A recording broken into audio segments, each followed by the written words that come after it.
Hello fellow woodworkers, welcome to this week's edition of the Garage Workshop and our 10-minute tool review August blog. Roll the intro.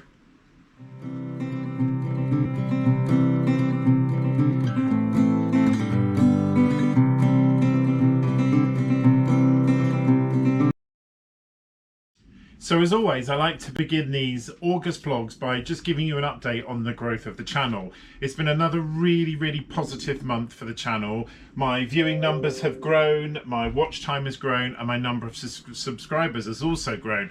All thanks to you and your support with the channel. So we're all looking very positive, and I'm really hoping we can continue to build the channel. I've got a little bit of an exciting update coming as well. I've actually just purchased or bought a domain to have a website, so I'll soon be launching that, and I'll be putting some merch and other things on it. So it's all lots of really good stuff to look forward to, and I've got some really good videos coming up.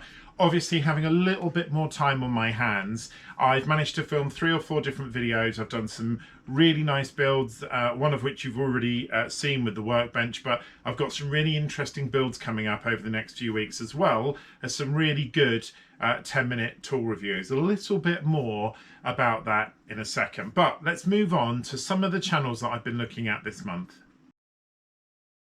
So each month, fellow woodworkers, I'd like to bring you some of the channels that I've been looking at and I've been watching. This month, I've just got 3 channels I've picked of all the ones that I've been watching because they're very different. They really contrast, but they're also very varied in terms of their content. So my first one is Lincoln Street Woodworks, which has got about 276,000 subscribers, which is actually really strong because there's only 28 different videos that are uploaded to the platform. I'm not saying that this is a watch all binge watching type channel, it isn't, but some of the projects on there I've really enjoyed watching, and there is a variance of content. So the last build video that was on, which was a month ago, was I challenged my 78-year-old to a build off a Boomer V Millennial, which was actually really interesting to watch. I've dipped in and out of this channel, but there are a nice mixture of things on there, and it's quite different to a lot of other YouTube channels, so maybe worth checking out the channel Lincoln Street Woodworks. The next channel that I want to bring your attention to is a much larger channel, and it's 731 Woodworks. It's got about 450,000 subscribers, over 750 videos. And what I like about this channel is it's very down to earth. It's got a lovely mixture of videos on it, things from reviews, lots of tips, lots of sort of basic things for beginning woodworking, but also some of the more advanced woodworking skills. So it's a really good channel. I have watched quite a few of the videos on there, but again, I sort of dipped in and out, things that have taken my interest. It is American based, as a lot of the good YouTube channels are, but if you haven't seen it, it is worth a look. A couple of videos I would really draw your attention to on the videos page are, the first one is the DIY track saw and 5 reasons why you should get a track saw, which I found really useful. And the other video was a battle of routers, both corded and non-corded. 2 just really good videos straight off the top, but well worth a look if you're in the market for something slightly different to other channels. The last channel that I want to draw your attention to this week is another American channel, but one that's much smaller, just over 10,000 subscribers, and again quite a low video count, which I always find quite interesting because I think I've uploaded something like 130 videos now, and this channel, Make with Jake, there's only 67 videos on there, but over 10,000 subscribers. But when you look at his content, they're really nice videos. He does a lot of is it worth it type videos where he looks at different things. Is it worth buying this? Is it worth doing that? There's a mixture of sort of tutorials and to-dos as opposed to just reviews of other things. It's a nice little channel. It's worth dipping in and out of, and again, different sort of content, a real mixture. And for me personally, when I'm looking at woodworking YouTube channels, that's the thing that I most look for, like an absolute variety. You don't just want to see making all the time, you want to see a bit of a product review, a bit of a comparison, and there's certainly quite a lot of those on Make with Jake. So I'll put links to all 3 of these channels in the description. Okay, so the next thing I wanted to bring your attention to is just a couple of the cheaper supermarkets that have got DIY items at the moment. Currently in Lidl, the Parkside range had a big DIY middle of Lidl last week, and there's still quite a lot of things in there. I've actually been and purchased quite a lot of things. I got some new clamps in there, and I got some new hinges, external sort of galvanized hinges, because I've got an upcoming external project, all really nicely priced. So if you are watching this video and you haven't had a chance to check it out, it might be worth doing it. And the other thing is, Aldi is having a bit of a sort of garden and DIY special by this weekend. So by the time you watch this video, these things will be in stores. And the reason that I'm mentioning it is just because they've got quite a few products in their active energy 20-volt battery range. So they've got things like a drill, a multi-purpose tool, so quite a few little things. So if you're in the market for any of those things, it is worth giving Aldi a shout. And lastly, Screwfix is coming up to its August bank holiday weekend sale. I think I mentioned this in my video last year, but Screwfix always do tend to have really good sales around the bank holiday, so well worth checking them out. I'll put links to all of these three in the description, but if you are in the market for some new tools, or even if you want some accessories, then well worth giving them a shout this week. So next, I wanted to give you a bit of an update on what's been going on with my Evolution table saw.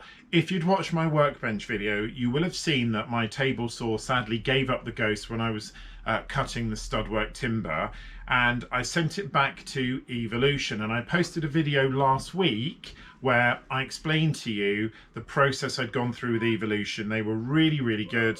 They collected it the next day after I reported it. They sent it back. They had it for a week. They sent it back repaired, and they'd replaced the motor in it. So I went to use it this week, and unfortunately I had a bit of an issue. I'll put a little link to some of the footage. When I was using it with my new Evolution shop vac and I was using the power through option, I didn't have a problem with the table saw. It worked absolutely fine. But I connected the table saw directly to the plug when I wasn't using my Evolution shop vac, and I could not get the button, the on-off power button, I couldn't get the power button to stay on. The only way that I could get it to work was literally by jamming a piece of wood against my thigh and leaning in to keep it held down as far as it could. And after a couple of seconds, it sort of kicked in and stayed on. And then I had a bit of an issue with it going off.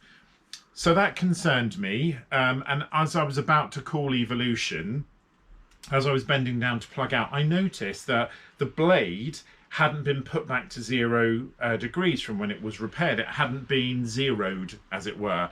So I tried, and on the, if you don't know the Rage 5 table saw, you basically have like a wheel that you pull out, and it's got a set of teeth, a gear on it, and then you just wind it to the 0. And it was actually stuck on 3 degrees, and it would not go any further. So when I looked at the mechanism, where the motor had been replaced, they had reset the mechanism for the blade at 3 degrees. So I got out my digital calipers and I measured, and the blade was cutting 3 degrees off. So rather than being at 90, it was actually at 93 degrees, meaning that I was never going to get really accurate cuts. So back on the phone to Evolution, and that was on Tuesday this week.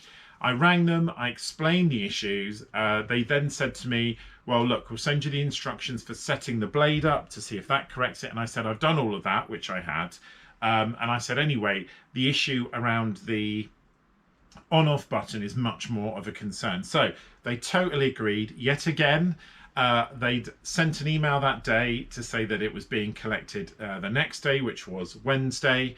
So off it went with DHL. And I expected to have to wait a few days before anything happened. Now, I got an email back yesterday to say that unfortunately the table saw had been damaged on its way back to Evolution. Now, I boxed it up, actually, really, the first time I didn't, which is why it had that sticker on, which you'll remember from the video. I boxed it up really well, but in the email it said that the bed of the table saw had been damaged beyond economic repair. So Evolution, that day, the day they sent me the email, they sent out a brand new Rage 5S table saw, which arrived this morning. Bearing in mind, that was on Tuesday that I first contacted them, I think, and we're now on Friday. So I had a complete replacement table saw with a brand new 3-year warranty, which again, I think is absolutely amazing service. And I've reached out to Evolution to thank them because whenever you get good service, I think it's really important that you let them know. And Evolution are not they're not Makita, they're not Milwaukee, they're not a massive brand. They're actually still quite an entry-level brand, I think. And I think it was really important to let them know that I thought I'd had great service. So I did reach out to their marketing department and said, thank you very much. Now, I want to contrast that with the ongoing running battle that I'm having with B&Q. And if you're watching in the States, B&Q is our equivalent of Home Depot, really. And I bought a product from them that I had to buy and get it delivered. I'm not going to tell you what the product is because it's one of my upcoming 10-minute tool reviews, and I don't want to spoil the surprise of what it is. But when it arrived, something was damaged on it. I rang customer services, an hour on the phone, took it into my local B&Q. I have explained this, I think, in one of my other videos, but long and short of it is they had to reorder me one, which they shouldn't have done, but they did. That second one got delivered, and believe it or not, it was destroyed again. Now, when I mean destroyed, that's an exaggeration, but it was, the plug was completely wrecked. It looked like it had been run over by a forklift truck. It was flat, all the pins were broken, completely unusable. And I got back to B&Q another hour and 20 minutes on the phone to basically be told there's nothing they can do because it's a marketplace item and it comes directly from a third-party supplier who get it from the manufacturer. So I waited days and days and days. I made 2 further phone calls to them. Nothing was happening. And then eventually I managed to get an email from somebody at B&Q to say, what's the problem? And of course, once you've got an email address, that's it. I explained what the problem was, some back and forward emails, and they wanted to see pictures of the damage. They wanted to see pictures of all this sort of stuff, even though I'd already previously sent it to the person that I was dealing with in customer services. So the long and short of it is, yesterday, the day before yesterday, they sent out replacement and I got it yesterday. So the original item has now been replaced. It has taken nearly 5 weeks from when I first made that order to get the last product. And when it arrived yesterday, it was open and the box was really damaged. Now, thankfully, the product inside doesn't look like it is, but it's not a great advert for B&Q. And I know it's not B&Q's fault because it's not an item that you go and buy off the shelf. It's something that they rely on a third-party person to do. But I've had really, really shocking customer service. And when you compare that to the experience I've had with Evolution, it just shows you the difference. And I know B&Q is a bigger company, and I get all of that. But actually, what these companies need to remember is the customer comes first. It's incredibly frustrating. I mean, luckily, I just run a YouTube channel. The thing that I've bought is for a review. If I was a professional tradesman or I really needed that piece of equipment, I would be stuck. I couldn't even walk it back to my B&Q because their system showed it hadn't been delivered. So just be a bit careful if you're buying something from B&Q or Wix or any of these other manufacturers where it's not an item that you're getting off the shelf in store if you're buying it online. Whenever you buy something from Amazon or any of those other companies, the returns procedures generally is very good. This experience I've had with B&Q has been an absolute stinker, but it is here. I've yet to test it, and I'm hoping I won't be doing another video tomorrow. I say you won't believe it. It's broken again.